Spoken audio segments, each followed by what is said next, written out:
अगर ये शादी हुई तो अपने नए रिश्ते की बुनियाद एक माँ बेटे के रिश्ते की चिता पर बनाने का बोझ तुम जिंदगी भर उठाओगी। सरू कटी गई थी, समझ नहीं रही हो सरू। मेरा वेद मेरी उंगली छोड़कर तुम्हारा हाथ पकड़ने की जिद कर रहा है। मेरी मर्जी, मेरी इच्छा, मेरी खुशी वेद के लिए कोई मायने नहीं रखती है।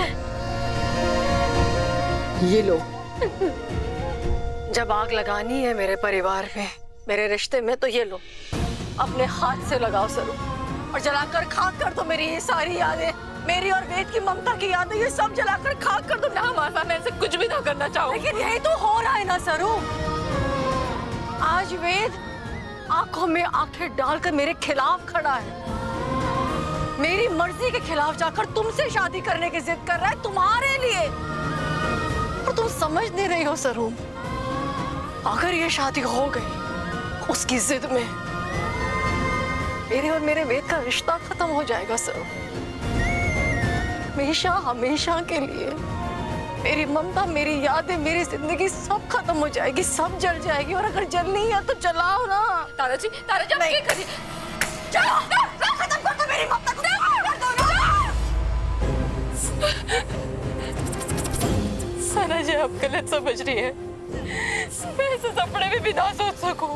आपके आशीर्वाद, आपकी रजामंदी के बिना ये शादी ना करूंगी मैं और आपका रिश्ता ना तोड़ना चाहूँ, माँ बेटे के रिश्ते के पीछे ना आना चाहूँ मैं। तो रोक लो ना सरू, प्लीज सरू,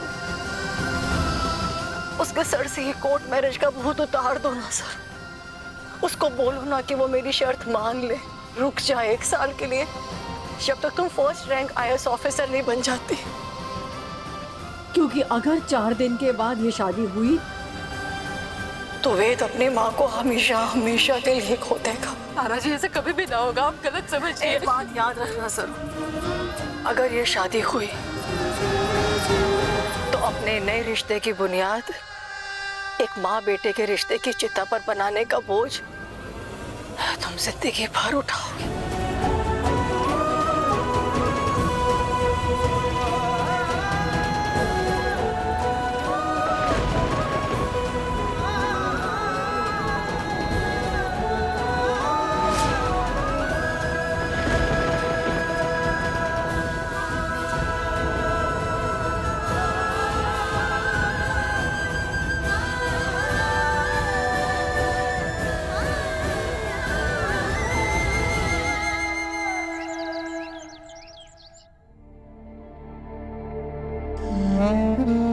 ये सरू बिना बताए चली गई है, पता नहीं कटे गई होगी।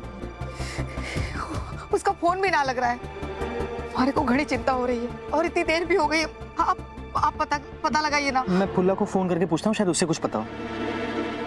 आ गई सरू। सरू कटे गई थी तू? हाँ, और बताया भी ना था। तू ठीक तो है ना? क्यों हुआ तारे को? पता कटे गई थी। अगर ये शादी हुई तो अपने नए रिश्ते की बुनियाद एक माँ बेटे के रिश्ते की चिता पर बनाने का बोझ तुम जिंदगी भर उठाओगी। सरू कटे गई थी? हाँ बता ना।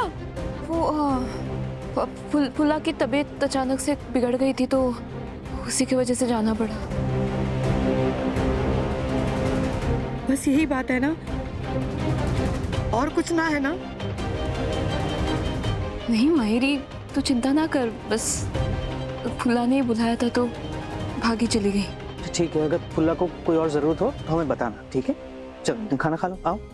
अब बाबा सा भूख ना है, थोड़ी थक गई हूँ मैं, तो आराम कर लेती हूँ। आजा, आराम कर ले बेटा।